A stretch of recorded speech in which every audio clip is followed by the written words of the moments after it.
I saved my favorite Christmas slime until last, and this is my Sweet Like Candy inspired slime, so like a Candyland gumdrop themed slime. So I started off by making a clear slime base with some clear glue, a few pumps of lotion to make it more opaque, and then I tinted it a bright pink.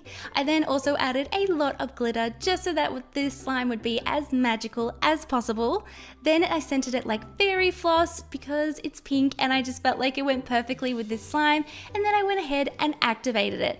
Now, to make this slime very, very magical, it is all about what I decided to add to it. So starting off, I first went in with some clear fishbowl beads to give it great bubble pops. I then added some pink marshmallow foam beads and some iridescent flakes. So now that we have a really awesome base to this slime, it's time to decorate it and make it very colorful and candy themed. So I topped it off with even more iridescent flakes, these really awesome looking beads that I found, and I just thought they looked perfect and they look like little pieces of candy. And then just some little colorful sprinkles and an adorable lollipop themed charm, and we have the cutest little Candyland inspired slime. I love this slime so much and I'm so happy with how it turned out.